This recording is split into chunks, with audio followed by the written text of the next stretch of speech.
Hello everyone and welcome to the Grand Finals of EGFH Season 3 for Smash Brothers. Today we have the Grand Finals coming to you live with MTS Rimi versus CVHS Maelstrom. We'll be playing it out with a bracket reset if the lower seeded player Maelstrom does take the first set.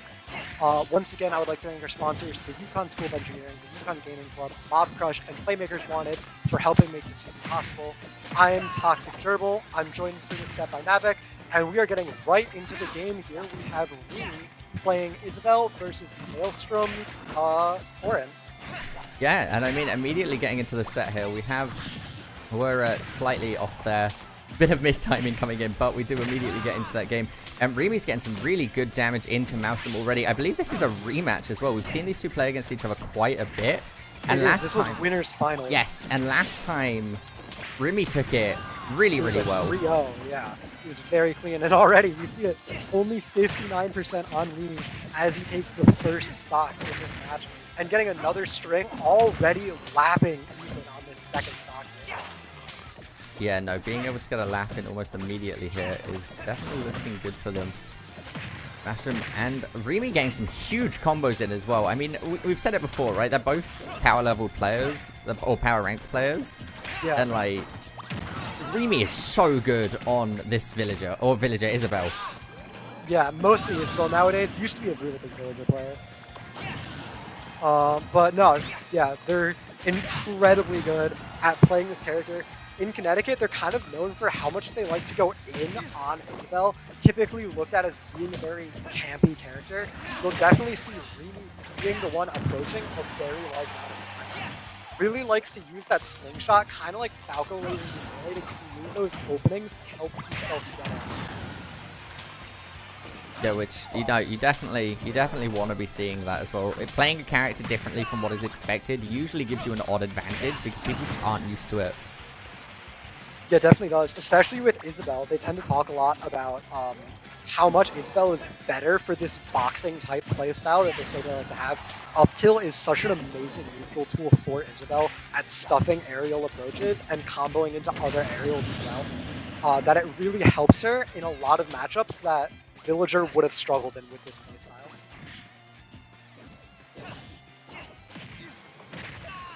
Yeah, no, I definitely do agree on that one. And again, coming in here, we do see Ethan now definitely almost in kill percentage. So we should hopefully... Oh, well, yeah, we should hopefully be seeing Ethan or Maelstrom here try and catch up a little bit. But once again, if Rimi manages to get Corin off of the edge like this, usually Corin or Rimi is able to get the read and completely stop him from recovering. So yeah, Rimi's edge guarding is definitely nothing to joke around about. So it is definitely incredibly scary to be off stage against them. Corin at 137, 142, basically anything from Rimi will kill here. Any strong smash attack. I think forward tilt probably in kill range, but that combo is actually what's going to do it. Just riding the fair plane all the way off stage, and Maelstrom without his jump is not going to be able to recover. First game does go to Rimi on this Isabel.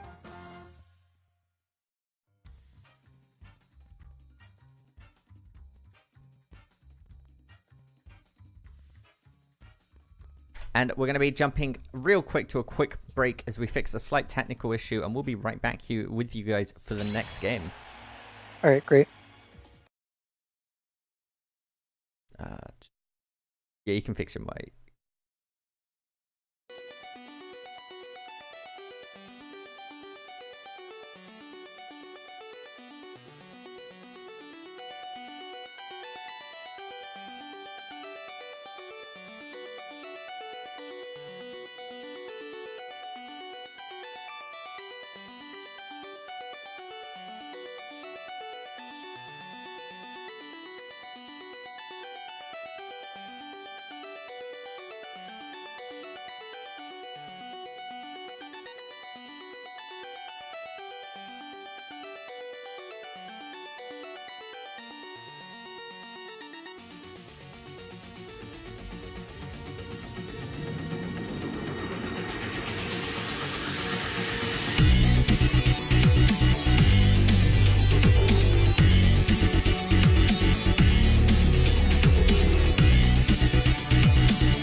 All right, welcome back, everyone. We had to change the lobby to sort out, hopefully, an issue with a little bit of in-game lag.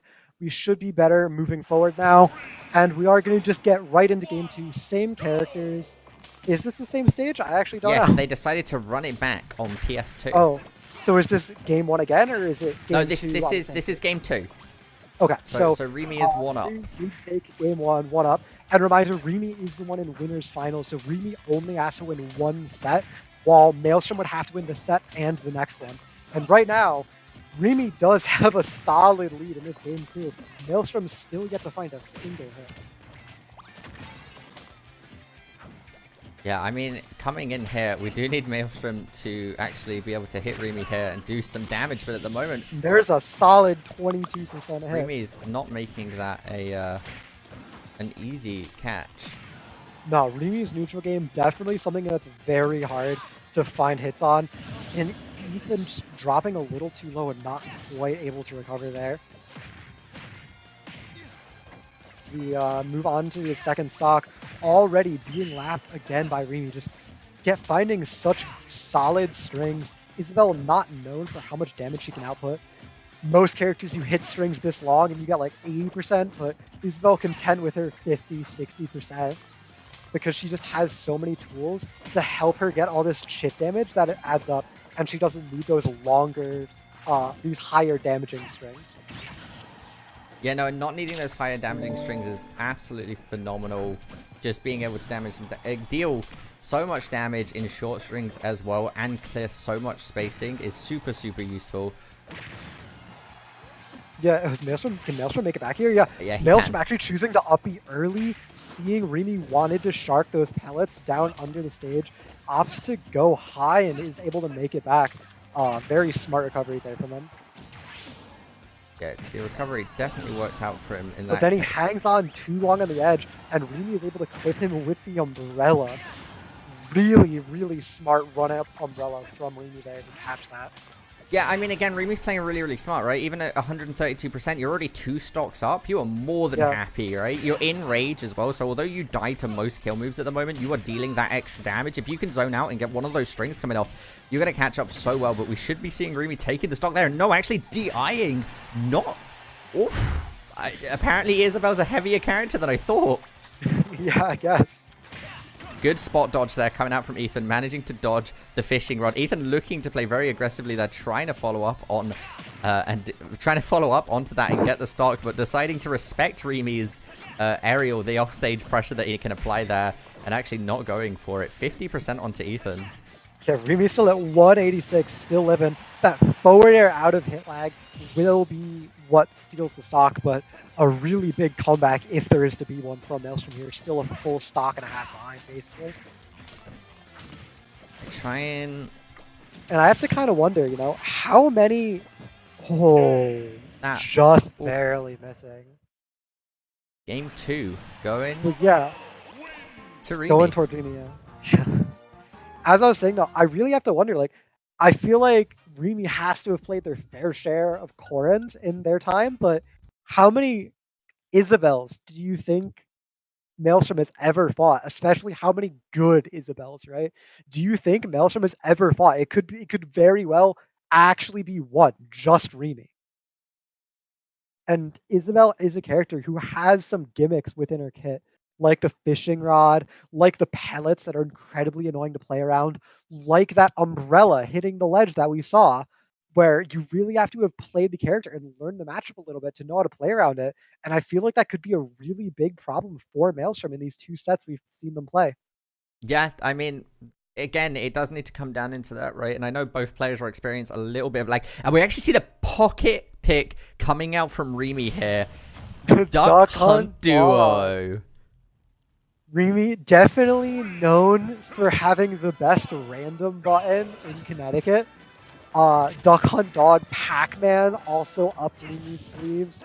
Really just like the master of these like weird mid-tiers you never really think of. Yeah, they're also, the one thing they also have incredibly consistent, if you're talking about Pac-Man, Duck Hunt Duo, Isabelle Villager, they're all zoners, right? But Rimi always takes really them and plays them super close and aggressively.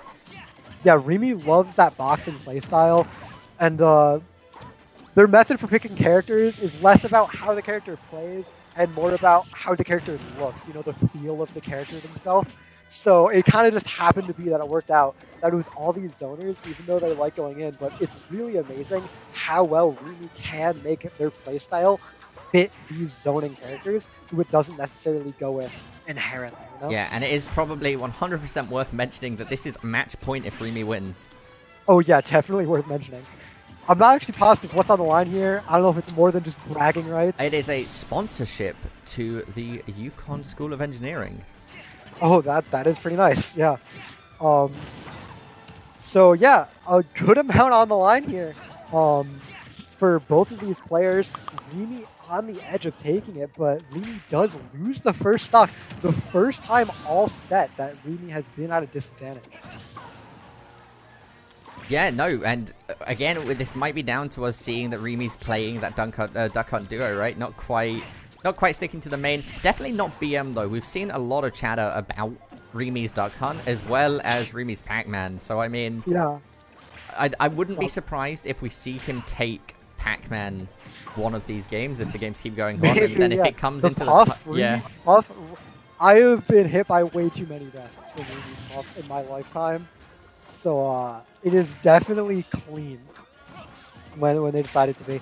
Just numerous pocket picks. I definitely think if we see it go to a game 5, we are going to see the Isabel return. Yes. And Maelstrom putting up a really good fight against his Duck Hunt. We haven't really seen any of these really big gimmicky plays from the Duck Hunt that this character is known for. Maelstrom definitely seems to know their way around the character, and it's able to find these openings that he really wasn't getting against Isabel. Which is interesting, because it almost seems like he has more practice against Duck Hunt than he does against Isabel, which I definitely was not expecting.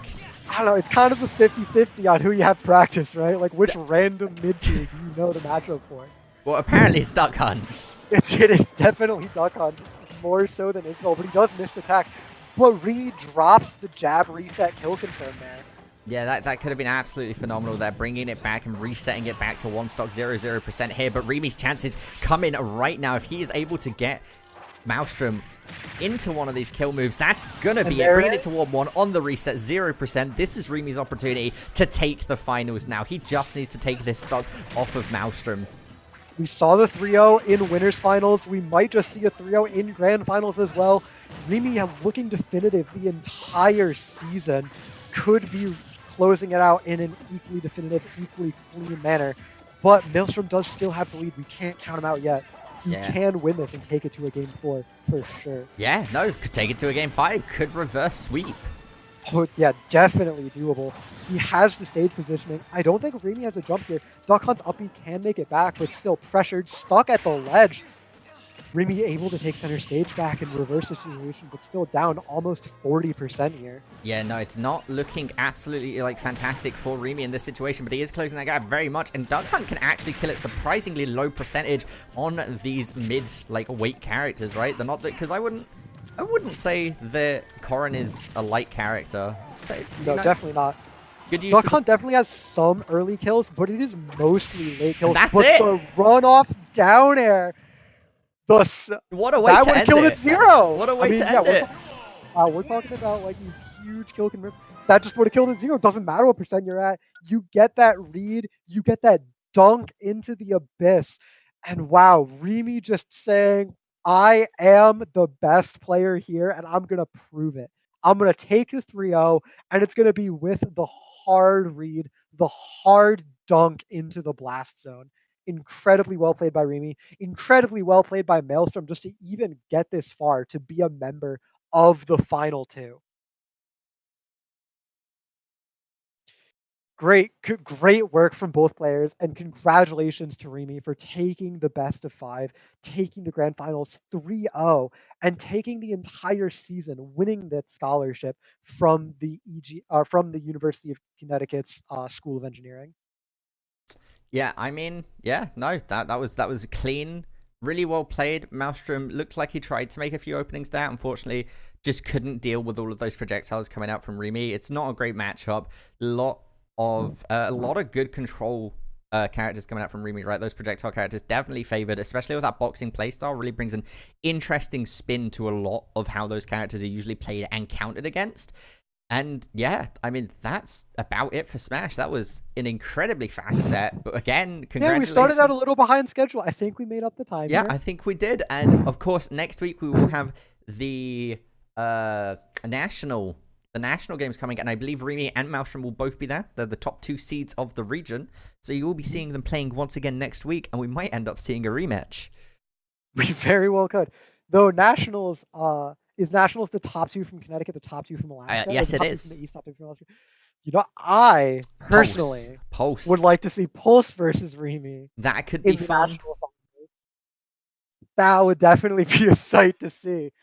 So yeah, definitely something you all should definitely tune in for next week. We will keep you updated about that.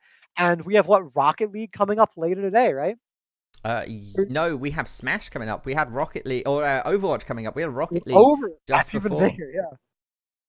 So make sure to stay tuned if you're an Overwatch fan. Definitely a really big event to go and see.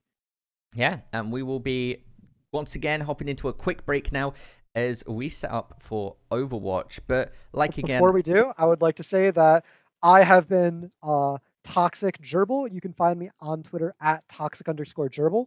And I have been Kevin Navik Dignan, as you heard last time, and you can find me on Twitter at NavikCast. And of course, I want to thank our sponsors once again: the Yukon School of Engineering, the Yukon Gaming Club, Mob Crush, and Playmakers Wanted for helping make this season possible. We'll see you momentarily with some Overwatch.